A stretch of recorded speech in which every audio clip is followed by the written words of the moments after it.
Bom dia, bom dia, bom dia. Vou ajeitar aqui.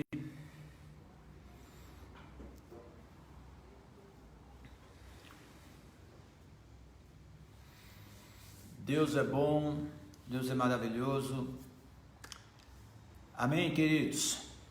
Hoje mais um dia aí de ministração nesse tempo tão conturbado que estamos vivendo. Então, bom dia aí ao João Carlos Machado, Sônia, companhia, suas filhas. Deus te abençoe, João. Vamos entrando aí, avisa de onde você está entrando. Amém, André Correia, lá de Goiânia, Garavelo. Vamos entrando e vamos ministrar hoje uma palavra aí dentro do nosso treinamento, vamos dizer assim, né? A nossa devocional sobre o ministério profético. Então vai entrando aí, vai compartilhando para que essas ministrações possam abençoar muitas pessoas. Amém? Em nome de Jesus. Amém, querido? Então entra aí, participa. Jones lá de Santos, Cristina Santos. Vamos entrar aí, vamos orar para que Deus nos abençoe. Pai, em nome de Jesus, queremos te agradecer por estarmos juntos aqui nessa transmissão, pedir a tua cobertura sobre a internet, pedir a tua cobertura sobre as famílias que já estão aí se conectando, pedir que o Senhor tenha misericórdia de nós e nos ajude nesta ministração tão importante sobre o ministério profético. Estende a sua mão de bênção sobre as nossas vidas e que a glória do Senhor seja manifestada sobre toda a nação brasileira de forma poderosa. A tua misericórdia nos alcance nesse tempo tão difícil que estamos vivendo, em nome de Jesus. Amém, queridos? Deus é bom. Hoje vamos falar de um tema muito poderoso que é despertando os dons do Espírito em nós, né? Vamos despertar os dons. Então vou começar a entrar nesse caminho aqui para a gente poder falar sobre despertar os dons, né? Então faça igual a irmã Lourdes aqui, né? Apóstolo Lourdes, Rio de Janeiro, aleluia. O Rio de Janeiro continua lindo, né? Não muito, mas o Rio é lindo. É que Deus precisa ter misericórdia de nós. Mas vamos falar aqui sobre despertar o dom de Deus sobre a nossa vida. E nós vamos entender algumas coisas, porque o momento que nós estamos vivendo, irmão, a igreja vai precisar ser ativada nos dons do Espírito Santo. Não tem outro jeito de mudar, a não ser que você e eu possamos ser despertados no dom do Espírito Santo. E despertar no dom do Espírito Santo é muito importante para o tempo que nós estamos vivendo. Infelizmente, vivemos em um país que é maravilhoso, irmãos, mas o seu governo não é tão bom, né? Os políticos da nossa nação estão tendo muitas dificuldades. E nós, o povo, escolhemos esses camaradas aí, né? Não podemos esquecer de que quem colocou esse governo que está aí foi o eleitor. Então, nós não confiamos mais em algumas coisas como brasileiros, né? Nós não confiamos mais na educação, na segurança, no direito de ir e vir. Nós não confiamos mais na saúde, em tudo, e nós não confiamos mais na política. Na verdade, assim, o sistema, né, da política, como a política é feita no país. Então, até hoje eu estava vendo sobre a questão da urna eletrônica, as pessoas da fraude, são tantas coisas, amado, que são feitas de maneira leviana, que nós ficamos sem saber em quem confiar, sem saber se é verdade, se não é. Então, os eleitores acabam sendo os grandes responsáveis, né? Então, eu sou da seguinte opinião, eu, Josué, que no Brasil deveria ser feito igual a algumas nações, tipo, ninguém é obrigado a votar, né? Estava vendo uma reportagem antes que o pessoal teve o título suspenso, né? Mais de 2 milhões de pessoas não renovaram. Só que qual o problema? Você precisa ter o título, você precisa votar, porque senão você não tira passaporte, você não pode viajar, você não consegue prestar concurso público sem ter o título. Ou seja, é um tipo de para nos obrigar a votar, né? E aí, se todo mundo votar, independe, você vota nulo, cancela seu voto, tudo isso aí tem uma manobra para que esses votos sejam contabilizados de algum candidato. Ou seja, você acaba não escolhendo a pessoa e acaba se elegendo. Então, seria legal se nós tivéssemos uma política onde o eleitor não é obrigado a ir votar. Ele precisava ser convencido pelo candidato a ir votar, entende? Eu gostei do projeto desse homem aí, gostei do projeto dessa mulher aí, então ela me convenceu de ir votar nela, né? Isso seria muito legal. Mas, enquanto essa fantasia do país das maravilhas não acontece, então nós precisamos orar muito para que Deus tenha misericórdia da nossa nação. Só para você entender, nossa nação é muito perigosa, irmãos, muito. Então, deixa eu tentar te falar. Se você estudar um pouco a história, você vai descobrir que o Brasil é muito grande. Nós somos ricos em grãos. O que é isso? Nós somos ricos em alimentação. Tudo que a gente planta na nossa terra dá. Ou seja, ninguém vai morrer de fome.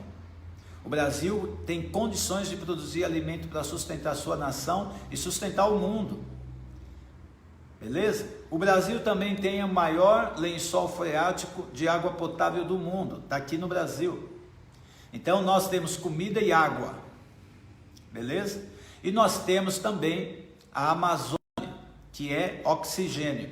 Então, o Brasil tem 3 elementos que é importantíssimo para a vida. Por isso as pessoas querem o Brasil. As pessoas, quando eu digo as pessoas, eu não estou falando as pessoas de dentro, os governantes. Isso sem contar os minérios, né? E muitas outras coisas.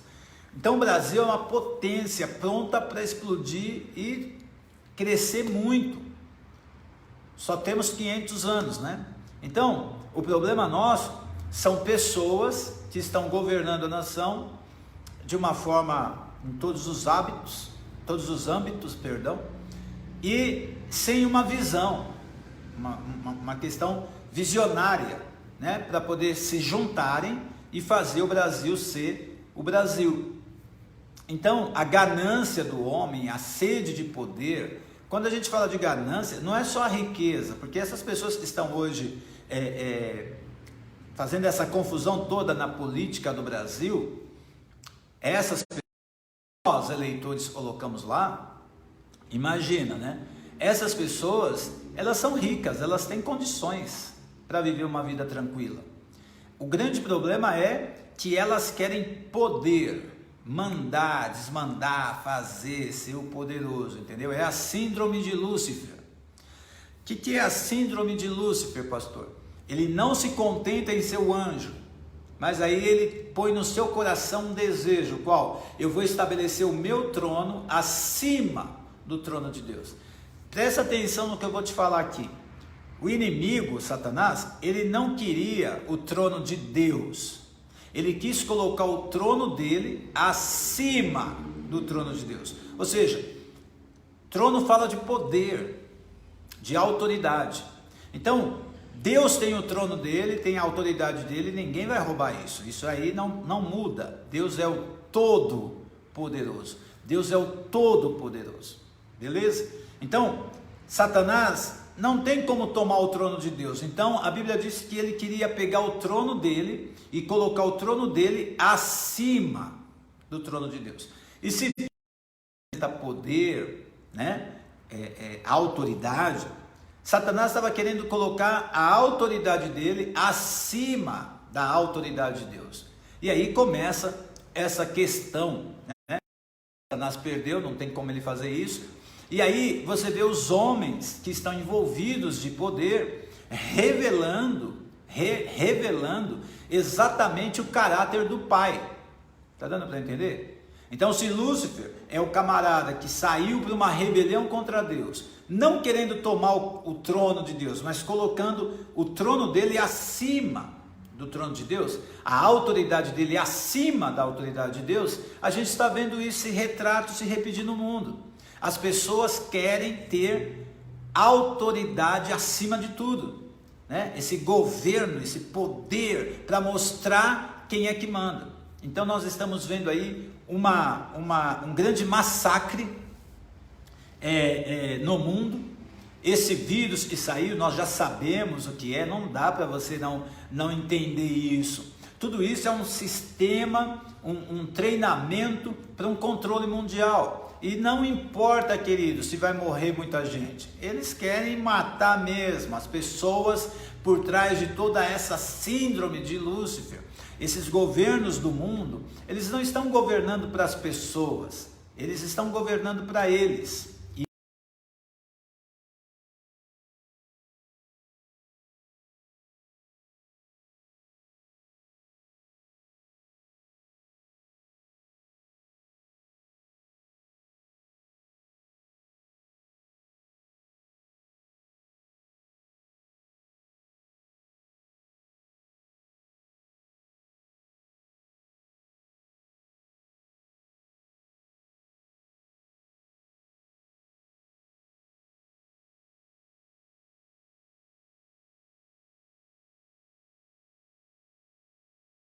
Seguindo, né? Esse protocolo vai avançando e eles vão fazendo parte. Então é como hoje, que dia é hoje? É quarta-feira, né? A gente teve já o domingo, primeiro dia da semana, a segunda, a terça, hoje é quarta-feira. Isso aqui é um protocolo, amado, não muda.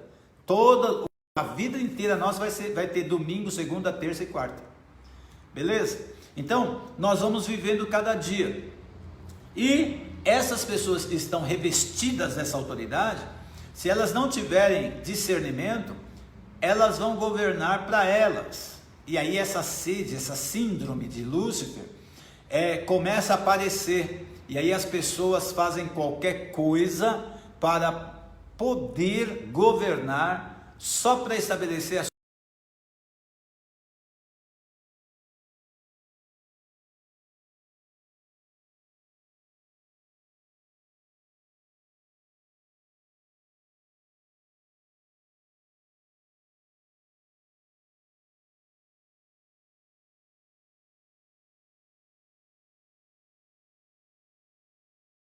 ele estava fazendo e começa a realizar as obras dele. Ou seja, começa a fazer um caminho para deixar a marca dele. Eu fiz, né? Então o eu fiz é muito maior do que o governo para o povo. Então nós estamos vivendo um tempo muito difícil brasileiro. Não só na questão da saúde, porque essa questão da saúde, amado, ela não está com problema por causa do coronavírus, ela já está com problema desde a sua existência, onde a doença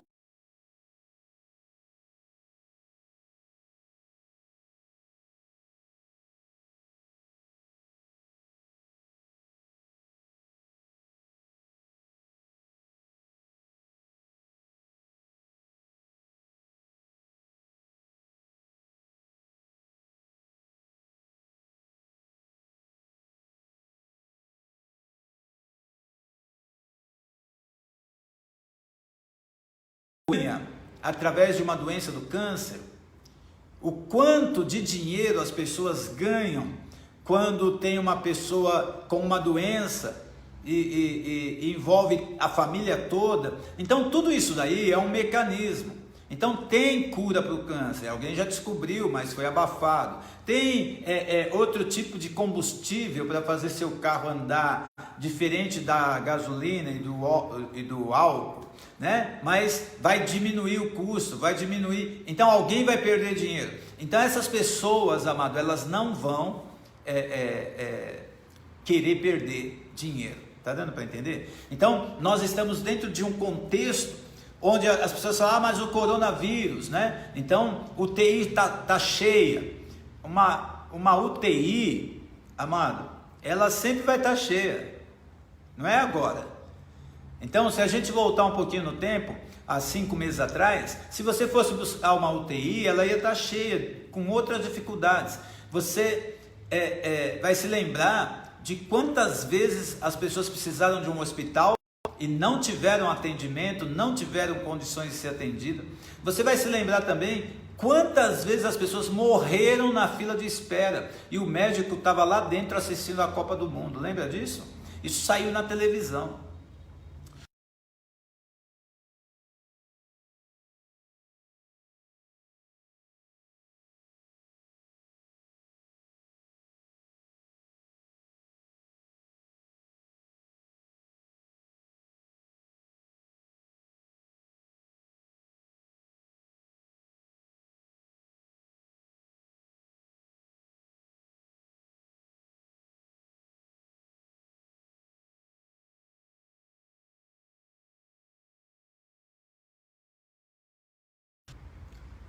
Você acha mesmo que a internet ela é uma conquista do povo ou ela é só uma ferramenta de manipulação e controle? E quando todos nós estivermos com uma situação de total dependência da internet, eles vão monitorar e controlar todo mundo, até o que a gente vai falar pela internet. Então, por isso que quando a gente começa a falar algumas verdades, o que acontece com a internet? Ela cai a transmissão. O que acontece com o Facebook? Eles vão lá e cortam a sua publicação. O que acontece lá no YouTube? Eles vão lá e cortam a sua publicação. Isso é um sinal de que nós estamos caminhando para uma monitoração. Ou seja, precisamos muito, apóstolo, ativar e despertar o dom de Deus na nossa vida. Então o ministério profético, ele vai ativar os dons que estão na vida das pessoas, para que essas pessoas tenham uma vida mais consciente, menos do mundo e mais de Deus. Em que sentido? Vou depender menos da vida aqui, ou seja, vou me desprender da vida no mundo físico para começar a entrar numa dimensão da minha vida espiritual. Amém?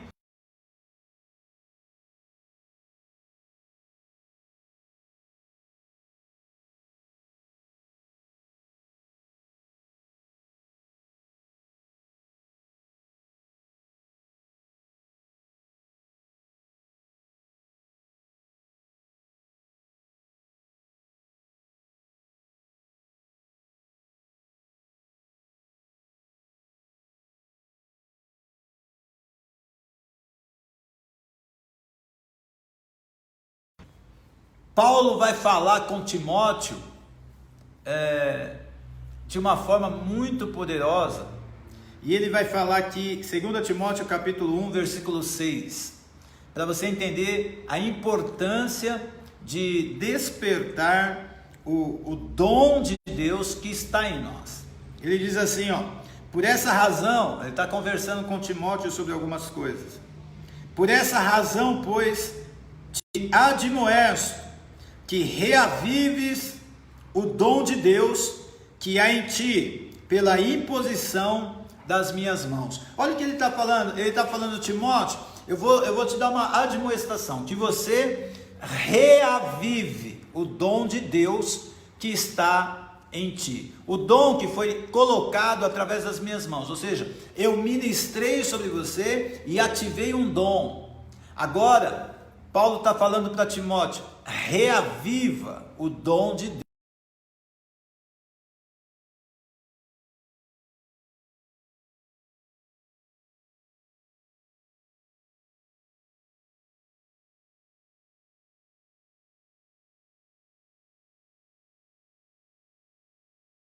que esse dom deixou de ser usado, deixou de ser ativado. Então existe um dom do Espírito Santo na tua vida, na minha vida, e nós não podemos deixar isso morrer dentro de nós. Então, você que já é batizado com o Espírito Santo, você que já ora em línguas, amado, não pare de orar em estranhas, não pare de orar em línguas.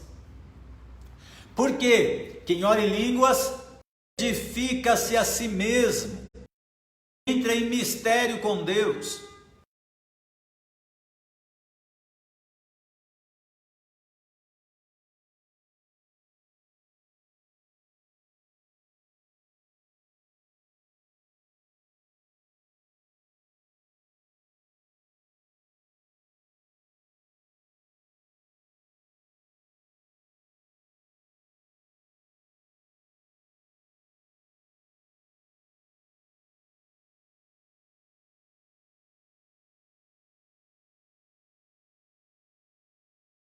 Nós começarmos a orar, se nós ativarmos, avivarmos o dom de Deus em nós, nós podemos interferir. Tem algumas coisas, é a vontade permissiva de Deus, Ele vai fazer e acabou, né? Mas se a gente começar a orar, nós podemos diminuir o efeito disso.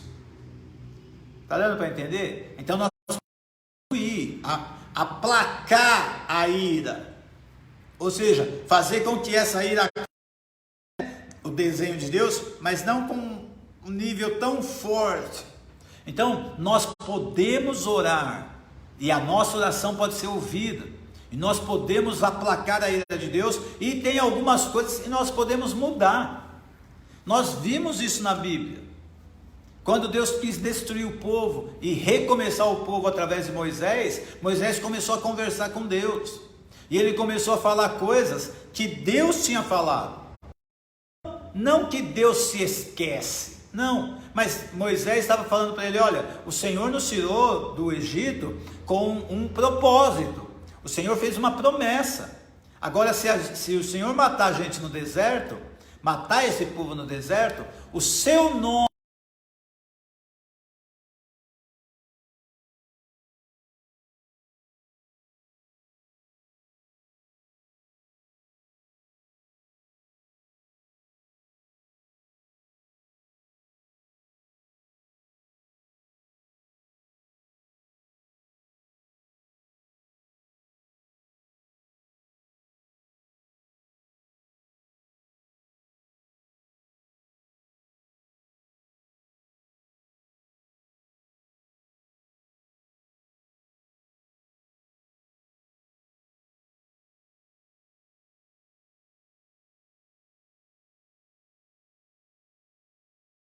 Moisés, e você vê Moisés entrando nessa brecha e fazendo uma diferença. O que é que Deus está falando para a gente?